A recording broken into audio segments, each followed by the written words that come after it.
తెలంగాణలో టీటీడీపీకి bad time నడుస్తోంది.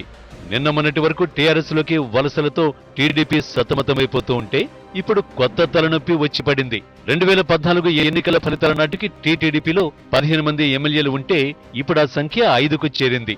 అందులో ఇంకెంతమంది గోడ దూకేస్తారో తెలియని పరిస్థితి నెలకొంది.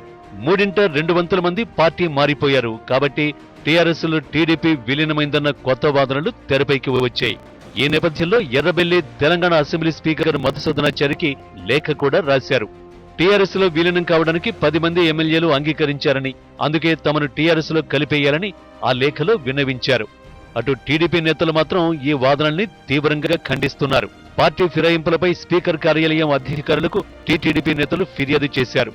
రాజ్యాంగ విరుద్ధంగా చేరికలు జరుపుతున్నారని, స్పీకర్ చర్యలు తీసుకోవాలని రేవంత్ రెడ్డి డిమాండ్ చేశారు. విలీనం అనేది స్పీకర్ పరిధిలోని అంశం కాదు, ఎన్నికలకు సంబంధించిందని అన్నారు. ఇంతకీ 2/3 మంది పార్టీ మారితే విలీనం అయిపోయినట్లేనా? అసలు విలీనంపై నిర్ణయం తీసుకోవాల్సింది అసెంబ్లీ స్పీకరా, ఎన్నికల కమిషనా?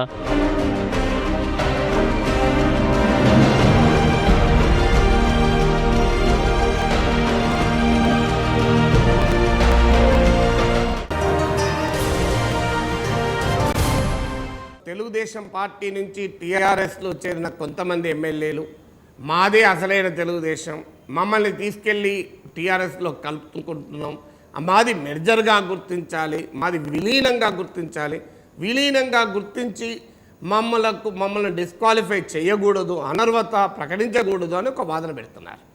కానీ అర్థం చేసుకోవాల్సిందంటే ఎమ్మెల్యేలు ఒకటి ఇందులో ఉన్న డ్రాబ్యాక్ ఏంటంటే నైతికంగా చూస్తే ఇది విలీనం కాదు. అందరికీ తెలుసు తెలంగాణ టీడీపీ వేరే ఒక పార్టీ కాదు, తెలంగాణ టీడీపీ ఆంధ్రప్రదేశ్ టీడీపీ వేరు కాదు. అందువల్ల తెలుగుదేశం అనే పార్టీ టీఆర్ఎస్లో విలీనమే కాలేదు. ఇది మొదటి పాయింట్. ఇక విలీనం అయితే చట్టం ఏంటనేది తర్వాత ఆ చర్చలో అర్థమే లేదు. అసలు విలీనమే కాదు. ఇది విలీనం అని ఎప్పుడంటాం అంటే రేపు ఉదాహరణకు టీఆర్ఎస్లోనే ఆదిలాబాద్ జిల్లా యూనిట్ వెళ్ళి ఇంకో పార్టీలో చేరింది అనుకో, దాన్ని విలీనం అందామా? కాంగ్రెస్ పార్టీకి చెందినటువంటి కోరుట్ల డివిజన్ వెళ్ళి టీఆర్ఎస్లో విలీనమైంది, మేము విలీనమైనాం అంటే ఒప్పుకుంటామా? కాంగ్రెస్ పార్టీ అనేది ఒక జాతీయ పార్టీ, అది వెళ్ళి ప్రాంతీయ పార్టీలో విలీనం అవుతుందా? ఈవెన్ తెలంగాణ కాంగ్రెస్ మొత్తం వెళ్ళి ఉదాహరణకు చేరదనుకుంటున్నాను, కానీ చెప్తున్న వాదనకైనా టీఆర్ఎస్లో చేరిందనుకో, తెలంగాణ కాంగ్రెస్ టీఆర్ఎస్లో విలీనమైతే దాన్ని విలీనంగా అంటామా? అందువల్ల ఇది అర్థం లేని వాదన. ఇది విలీనమే కాదు. విలీనం అంటే అర్థం ఏంటి? చంద్రబాబు నాయుడు, నారా లోకేష్లు కూడా టీఆర్ఎస్లో చేరితే అది విలీనం అంటారు, అది విలీనం కాదు. ఇక రెండోది ఏంటి? ఈ సభ్యులు అందరూ కలిసి నిర్ణయం తీసుకోలేదు. ఇప్పుడు ప్రజారాజ్యం విలీనమేమో ఆ పార్టీ అధ్యక్షులైన చిరంజీవి, మొత్తం రాష్ట్రము, జిల్లాలు, గ్రామస్థాయి యూనిట్లు, ఎమ్మెల్యేలు అందరూ వెళ్ళి కాంగ్రెస్లో విలీనమయ్యారు. ఒక్క శోభా నాగిరెడ్డి గారే వేరే ఉన్నారు, ఆమె ఒక్కటి తప్ప మిగతా వాళ్ళంతా చేరారు. దాన్ని విలీనం అంటారు.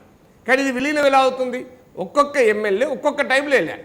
అలా ప్రజారాజ్య ఎమ్మెల్యేలో 17 మంది కలిసి ఒకటేసారి కాంగ్రెస్లో చేరారు. ఒక్క ఎమ్మెల్యేలే కాదు, గ్రామస్థాయి కార్యకర్తల నుంచి పార్టీ నిర్మాణం మొత్తం విలీనమైంది. కానీ ఇవాళ ఇక్కడ జరిగింది ఏంటి?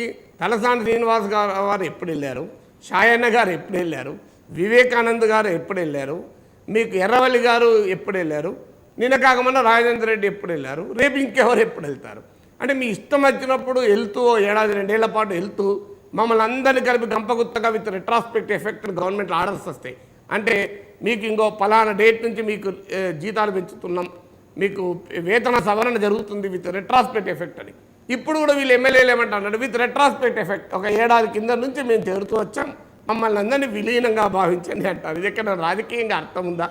అందువల్ల ఇది విలీనమే కాదు, ఈ విలీనం చట్టబద్ధము కాదు, ఇది రాజ్యాంగబద్ధము కాదు. అందువల్ల దీనిని విలీనాలు అని అనరు. అందువల్ల ఇది కాన్స్టిట్యూషనల్లీ వ్యాలిడ్ కాదు, పొలిటికల్లీ కూడా వ్యాలిడ్ కాదు, రాజకీయంగా కూడా ఇది అనైతికమే. సరిగ్గా ఆంధ్రప్రదేశ్లో టీడీపీ కూడా ఇదే పని చేయదలుచుకుంది.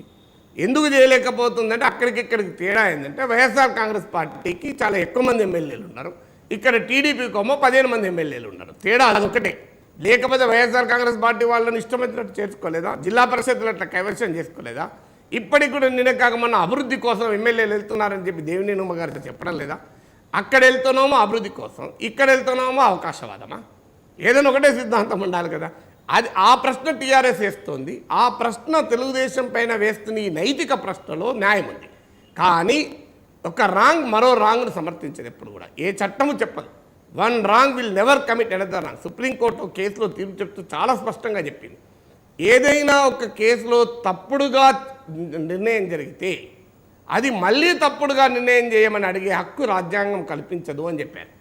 Supreme court Ram Singh versus union of India case, లేటెస్ట్గా జాట్ల రిజర్వేషన్ల కేసులో కూడా ఇదే మాట చెప్పింది. ఒక్కసారి జాట్ల రిజర్వేషన్లు కొట్టివేసి సుప్రీంకోర్టు ఏమన్నదంటే, కొన్ని వాదనలు ఉన్నాయి, ఫలానా వాళ్ళకి ఇవ్వలేదా, అప్పుడు అది తప్పైతే తప్పేది కాదా అని అంటూ సుప్రీంకోర్టు అన్నది. ఒకసారి ఎవరికైనా తప్పుగా రిజర్వేషన్లు ఇచ్చినా దాని ప్రాతిపదిక మీద ఇలా మళ్ళీ తప్పు చేస్తూ రిజర్వేషన్లు ఇవ్వమని అడిగే హక్కు రాజ్యాంగం కల్పించదు అని చెప్పారు. మరి ఏం చెప్పారు రాజ్యాంగం? ఇదే చెప్పింది కదా. అందువల్ల one wrong will never make another wrong correct. Telugu Desam party ఆంధ్రప్రదేశ్లో చేస్తున్న తప్పే, దాంట్లో నిర్మోహమాటంగా చెప్పాల్సిందే, అది అనైతికమే. ఆ అనైతికతను ప్రశ్నించేటువంటి రాజకీయ హక్కు టీఆర్ఎస్కి ఉంది.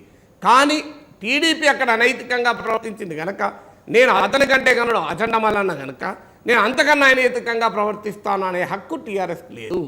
మీరు ఏ పార్టీ అయినా రాజ్యాంగం ప్రకారం నడుచుకోవాలి తప్ప మరో పార్టీ ఎట్లా నడుస్తున్నాయి అట్లా నడుస్తానన్న రాజ్యాంగంలో ఎక్కడా లేదు.